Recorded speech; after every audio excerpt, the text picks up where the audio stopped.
बिस्मिल्लाहिर्रहमानिर्रहीम। अस्सलाम वालेकुम पाकिस्तान। नाजरीन, आप देख रहे हैं आवाज़ बहावलपुर न्यूज़ चैनल और मैं हूं आपका मेज़बान अहमद महमूद। नाजरीन, जैसा कि आप सब जानते हैं कि हम आप लोगों के लिए आज की शख्सियत प्रोग्राम लेकर आया करते हैं। आज मैं बार एसोसिएशन अहमदपुर शर्किया में मौजूद हूँ। आज मैं आपको जिस शख्सियत का तारुफ़ करवाने जा रहा हूँ, आप सीनियर कानूनदान हैं। मेरे साथ मौजूद हैं माहर अहमद शेर काटिया साहब, advocate, supreme court of Pakistan. अगर हम सर के टेनोर के हवाले से बात करें तो आप general secretary bar association Ahmedpur Sharqia 2004 में रह चुके हैं। आज हम कानून के हवाले से बात करेंगे, आज हम पाकिस्तान के मौजूदा तालीमी निज़ाम के हवाले से बात करेंगे, बार की डेवलपमेंट के हवाले से बात करेंगे, सर की ज़ाती लाइफ के हवाले से बात करेंगे, प्रोफेशनल लाइफ के हवाले से बात करेंगे। तो आइए सर से बात करते हैं। अस्सलाम वालेकुम सर। जी वालेकुम अस्सलाम। अहमद साहब क्या हाल है? मैं ठीक हूँ सर, आप ठीक हैं? हाँ अल्हम्दुलिल्लाह। हम आपको वेलकम करते हैं। आप बार एसोसिएशन के अंदर अहमदपुर शर्किया में तशरीफ़ लाए, टाइम दिया। Thank you. आपका बहुत बड़ा जो है इसमें रोल है, ये मीडिया का ख़ास तौर पर स्पेशली आपका, कि आप जो है वो लॉयर्स के जो है ना वो इंटरव्यू करते हैं और इंसाफ की फराहमी के लिए जो है ये बहुत बड़ा अच्छा जो है ना वो कदम है आपका जो। जी सर, दुनिया के अंदर जितने लोगों ने कामयाबी हासिल की है तालीम की वजह से की है, तो मैं ये पूछूंगा कि आपने अपनी इब्तदाई तालीम कहाँ से हासिल की, आपका तालीमी सिलसिला कैसा रहा? अहमद साहब, मैंने मैट्रिक जो है वो government model high school Sadiqabad से मैंने किया। उसके बाद जो है मेरी वालदा साहबा वहाँ पे डिप्टी एजुकेशन ऑफिसर थी सादिकाबाद में, उनका ट्रांसफ़र जो है वो गवर्नमेंट गर्ल्स हाई स्कूल उशरी में हुआ, तो हम वहाँ से माइग्रेट होकर उशरी में आ गए। मैंने अपनी जो इंटर है वो मैंने गवर्नमेंट कॉलेज उशरी से किया। उसके बाद मैंने ग्रेजुएशन जो है वो सादिकाबाद कॉलेज जहर साहब से की है। उसके बाद मैंने मास्टर जो है वो पोल साइंस के अंदर मैंने इस्लामी यूनिवर्सिटी बहावलपुर से किया और मैंने फिर उसके बाद जो लॉ की डिग्री मैंने हासिल की वो इस्लामी यूनिवर्सिटी बहावलपुर से 1996 में मैंने जो है ना लॉ ग्रेजुएट किया। वकील बनने का शौक़ कैसे पैदा हुआ? आपको शौक़ था या वालिद साहब ने कहा वकील बनना है? हाँ, ये आपने बड़ी अच्छी बात की। मैं तो बड़ी जो है ना वो सीधी बात करूँगा कि मेरा अपना जो है, चूँकि मेरी वालदा जो है वो एजुकेशन डिपार्टमेंट में थी, उनकी ख्वाहिश ये थी कि मैं एजुकेशन डिपार्टमेंट में ही जाऊँ। तो मेरा जो है बतौर लेक्चरर जो है वो 95 के अंदर जो है ना वो मेरे ऑर्डर हुए। लेकिन मेरे वालिद साहब ने ज्वाइनिंग ना करवाई। उनका शौक़ ये था कि मैं जो है ना वो मैं वकालत करूँ, लॉ की डिग्री लूँ। तो मैंने अपने वालिद साहब की वजह से जो है ये मैंने जो है ना इस प्रोफेशन को ज्वाइन किया। एक अच्छा वकील बनने के लिए क्या क्या खसूसियात होनी चाहिए? मैं ये समझता हूँ एक अच्छा वकील बनने के लिए सबसे जो अहम चीज़ है वो है रेगुलरिटी, पंक्चुअलिटी। अगर कोई वकील रेगुलर है और वो पंक्चुअल है तो वो एक कामयाब वकील बन सकता है। इसके अंदर जो स्टडी जो है वो मैटर नहीं करती।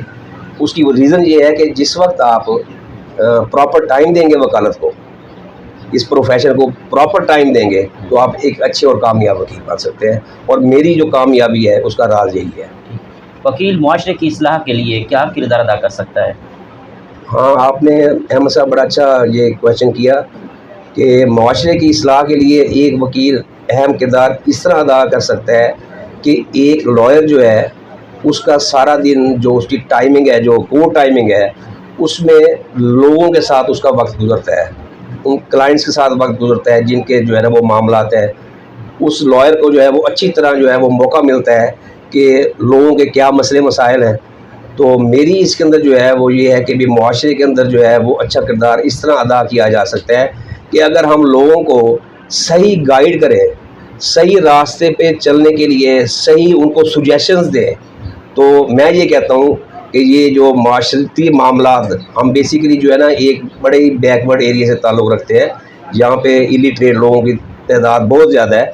अगर हम इनको हम सही गाइड करें तो एक ये अच्छा मुआशरा जो है उसके अंदर जो है ना ये लोग जो है ना अहम किरदार अदा कर सकते हैं with the coordination of lawyers.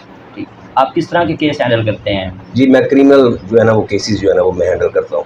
आज के इस मौजूदा दौर में या मॉडर्न दौर में बार और बेंच के ताल्लुक़ को कैसा देखते हैं?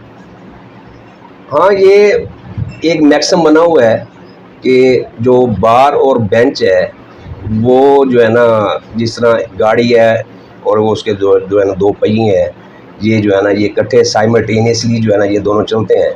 लेकिन मैं ये समझता हूँ कि ये एक बहुत ही पुराना मैक्सिम हो चुका। मैं इस चीज़ का कतन कायल नहीं हूँ।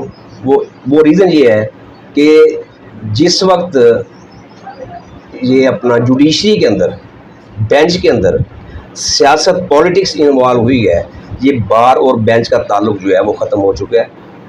कोई अच्छे जो है वो उसके अंदर इनके आपस में रवाबत नहीं है। तो अगर ये कहा जाए, मैं फॉर्मेलिटी के तौर पे कह दूं कि बार और बेंच एक दूसरे के बगैर नहीं रह सकते, तो ये बात गलत होगी। उसकी रीज़न ये है कि वकला कम्युनिटी ने बेंच के लिए बहुत कुर्बानियाँ दी, लेकिन बेंच ने वकला के लिए कोई एक कुर्बानी भी नहीं दी। मैं उसकी एग्जांपल इस तरह दे सकता हूँ कि अगर हम एक जज के लिए स्ट्राइक करते हैं तो जज साहबान जो है वो इस बात के ऊपर बड़ा खुश होते हैं कि भी लॉयर्स कम्युनिटी ने हमारे लिए स्टैंड लिया, लेकिन जब हमारी कोई काज होती है उस काज में बेंच जो है वो हमें बिल्कुल सपोर्ट नहीं करता। इवन कि अब तो ये सूरत हाल है कि जिस दिन लॉयर्स की स्ट्राइक होती है, वो बेशक पाकिस्तान बार काउंसिल की कॉल पे हो, बेशक वो पंजाब बार काउंसिल की कॉल के ऊपर हो, उस दिन हमारी दायरियाँ ही बंद हो जाती हैं। तो मैं ये कहता हूँ कि ये बार और बेंच में आपस में कोई अच्छे खुशगवार मामला नहीं चल रहे। सर, हमारी ज़िंदगी में रूल ऑफ लॉ की क्या अहमियत है? रूल ऑफ लॉ की मैं इस तरह अहमियत मैं कहूँगा कि भी बहुत ज़्यादा अहमियत है। अगर रूल ऑफ लॉ की अहमियत ना हो तो कोई मुलाजम अपने मालिक की बात ना माने, एक सिपाही जो है वो अपने इंस्पेक्टर अपने एसएचओ की बात ना माने। रूल ऑफ लॉ अगर ना हो तो अहलमद और रीडर जो है वो अपने जज साहब की बात ना माने। तो मैं ये कहता हूँ कि अगर रूल ऑफ लॉ जो है हमारे मुल्क के अंदर जो है वो सख्ती से जो है उसका इम्प्लीमेंट नहीं होगा तो इसके अंदर इंतशार पैदा होगा, इसके अंदर अनारकी पैदा हो गई, और इसके अंदर जो है ये आपस में एक जिसे कहना चाहिए कि बहुत ही गंदी फिजा कायम होगी अगर रूल ऑफ लॉ को सही तरीके से इम्प्लीमेंट ना किया गया। एज अ सीनियर कानूनदान इंसाफ मुहैया करने के लिए आपकी क्या तजवीज़ है?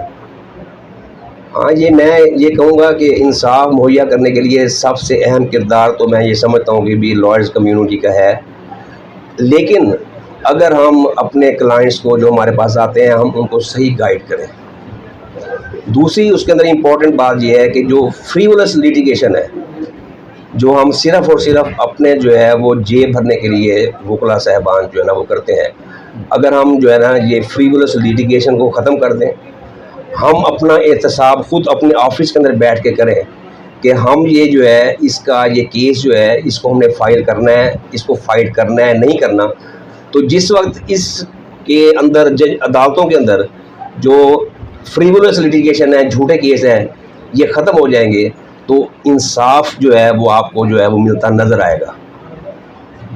तो मैं ये समझता हूँ कि भी इसके अंदर जो है ये लॉयर्स जो है वो एक अच्छा किरदार अदा कर सकते हैं इंसाफ की फराहमी में, और जो है ना अगर वो कोर्ट के साथ जो है ना वो कोऑपरेट करते हैं, जो अननेसेसरी जो है एडजर्नमेंट्स हैं वो नहीं लेते, तो मैं ये कहता हूँ कि जो है ना ये इंसाफ जो है ना वो मिलना कोई मुश्किल काम नहीं।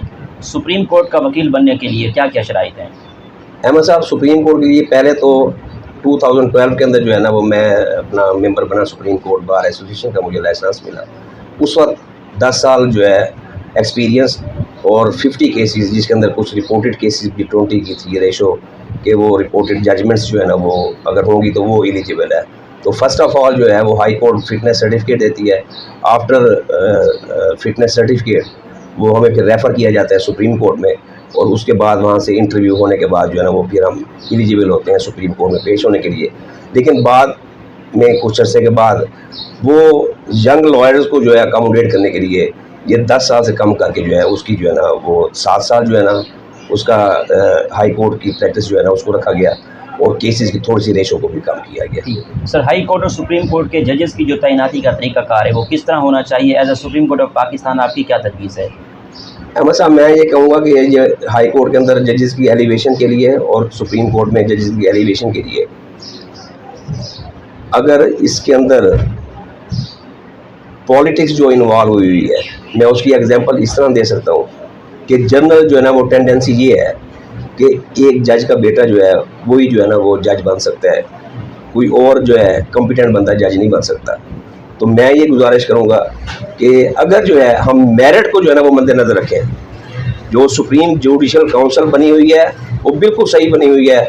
इफ्तिखार चौधरी साहब जिस वक्त चीफ जस्टिस थे, उन्होंने इसका जो है ना वो कदम उठाया कि ये डायरेक्टली जो है ना on the advice of president या प्राइम मिनिस्टर जो है ये एलिवेशंस ना हो। एक तो सुप्रीम कोर्ट में जाने के लिए जो सीनियरिटी है उसको मद्देनज़र रखा जाए, और हाई कोर्ट में जजेस की एलिवेशन के लिए मेरिट को मद्देनज़र रखा जाए, ना कि सिफारिश या सियासत उसको मद्देनज़र रखा जाए।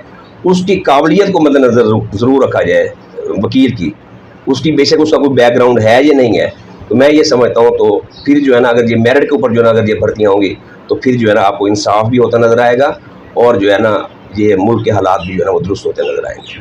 अदालतों से करप्शन को कैसे पार किया जा सकता है? अदालतों में करप्शन का सिर्फ एक ही तरीका है, तमाम जो पाकिस्तान के डिपार्टमेंट्स हैं उनकी अकाउंटेबिलिटी है। लेकिन हमारी एक सिर्फ इस तरह समझे MTI ऐसे फॉर्मेलिटी के तौर पे है कि जो है ना वो हम मेंबर इंस्पेक्शन जो है उसको हम एप्लीकेशन दें तो ये जजेस की जो है ना, लेकिन इनकी प्रॉपर जो है ना वो अकाउंटेबिलिटी नहीं है।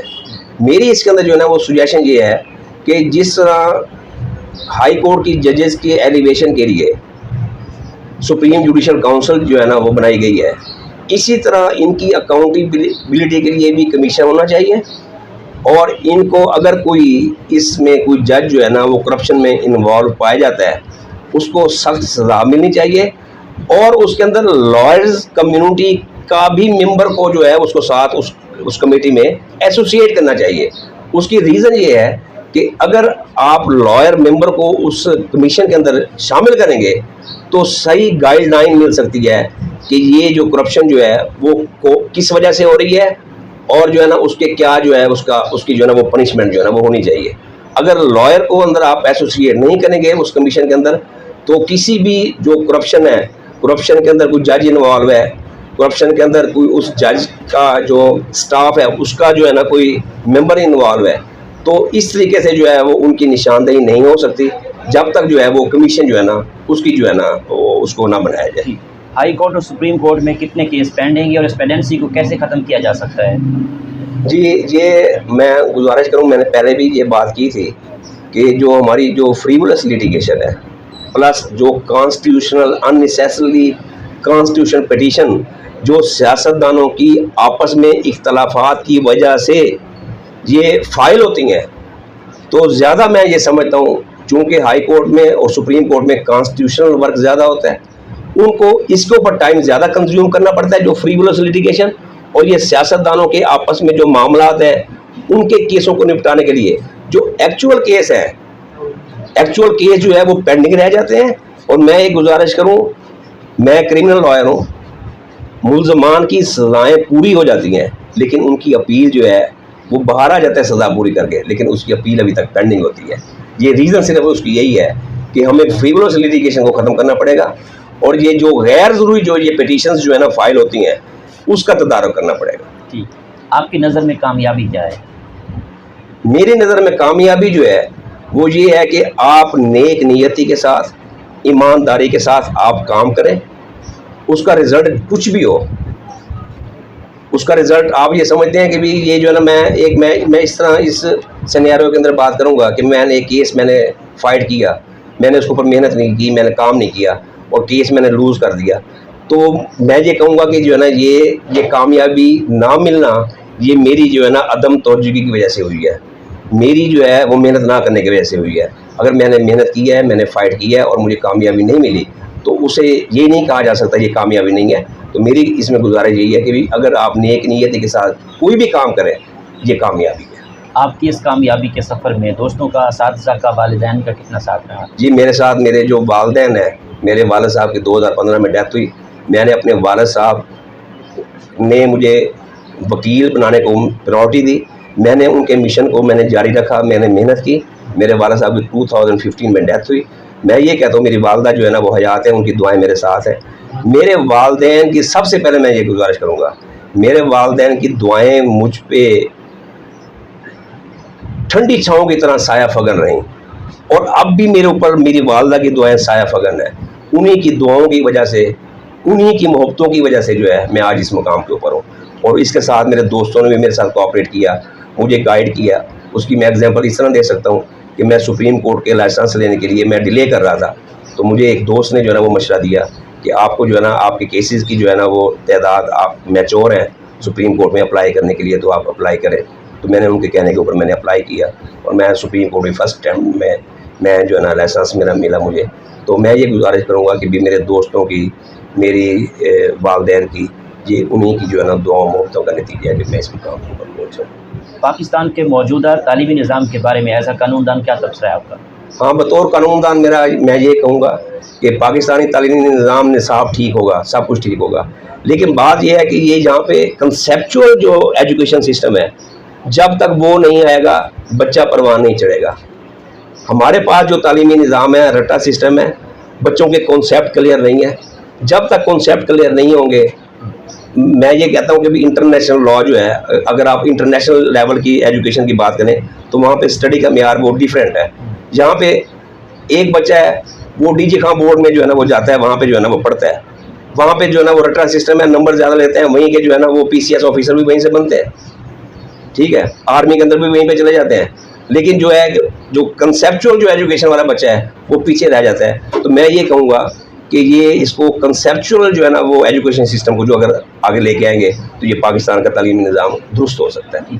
आपको टूरिज़्म का कितना शौक़ है? पाकिस्तान के कौन कौन से शहर अच्छे लगते हैं? आपका फेवरेट शहर कौन सा है? मैं तो सबसे पहले ये कहूँगा जी, मुझे अपना शहर है वो के अच्छा लगता है, और मेरा डिस्ट्रिक्ट बहावलपुर है वो मुझे अच्छा लगता है। बाकी तो बात की दूर की बात है कि मैं ये कह दूँ फॉर्मेलिटी के लिए। पाकिस्तान के तमाम शहर अच्छे हैं, being a citizen of Pakistan हमारा कंट्री भी अच्छा है, हमारे सारे शहर भी अच्छे हैं, लेकिन I love Ahmedpur east and district Bahawalpur. Ahmedpur को ज़िला बनवाने के लिए वकला बरादरी कोई किरदार अदा कर रही है, ज़िला बनना चाहिए नहीं, आप क्या कहेंगे? नहीं, बिल्कुल जो है ना वो ज़िला बनना चाहिए, यहाँ पे ज़रूरत है। आप ये देखें कि इतने बड़े एरिया के अंदर लोगों को जो है ना वो दूर दूर तक जो है ना वो सफ़र तय करना पड़ता है, और जो आबादी है देखें, जिस वक्त ये तहसील अहमदपुर शर्किया बनी थी उस वक्त देखें आबादी, और उससे अब 200 टाइम आबादी बढ़ गई, लेकिन जो है ना वो एरिया भी बहुत बड़ा है। लेकिन ये है कि लोगों को जो है ना मसाइल हैं, परेशानी है, अपने मसाइल के लिए जो है ना उनको दूर दूर जो है ना बड़े शहरों के चक्कर लगाने पड़ते हैं। तो मैं तो ये कहता हूँ ये ज़िला बनना चाहिए, और जो वकला कम्युनिटी है वो भरपूर जो है ना वो कोशिश कर रही है इस जद्दोजहद के अंदर कि ये जो है ना ये अहमदपुर शर्किया जो है ना वो ज़िला बने। आपकी आइडियल पर्सनैलिटी कौन है? मेरी आइडियल पर्सनैलिटी, मैं हज़रत सल्लल्लाहु अलैहि वसल्लम के अलावा मैं किसी को कह भी नहीं सकता कि अगर जो है वो उनके उसवा हसना के ऊपर हम चलें तो हम एक कामयाब इंसान बन सकते हैं, कामयाब ज़िंदगी गुजार सकते हैं। तो उसके बाद मैं अपने पेरेंट्स का नाम लूँगा।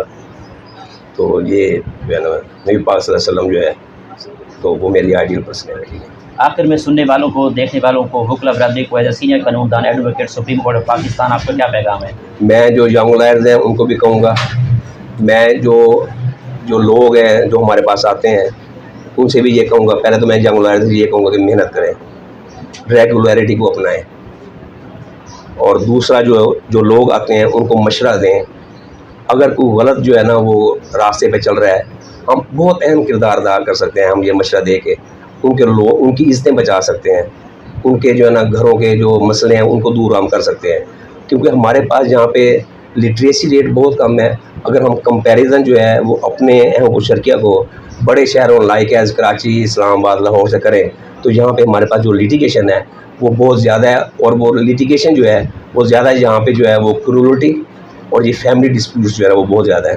अगर हम गाइड करें इन लोगों को कि नहीं, अगर अपनी बेटियों के, बहनों के आप घर बसाएँ, अदालतों में बेजा आप ये वक्त जो है ना यहाँ पे ज़ाया ना करें, अपना पैसा बर्बाद ना करें, तो मैं ये कहूँगा कि जो है ना ये एक अच्छा जो है वो तासुर पैदा होगा, अच्छा माहौल पैदा होगा, और यहाँ पे अदालतों के ऊपर जो है रश है, जो बर्डन है काम का, वो भी कम होगा। ठीक, बहुत शुक्रिया। Thank you very much. जी, तो नाजरीन, आपने आज की शख्सियत प्रोग्राम सुना। एक नए प्रोग्राम में मुलाकात होगी, तब तक अल्लाह हाफ़िज़, अल्लाह निगहबान, पाकिस्तान जिंदाबाद।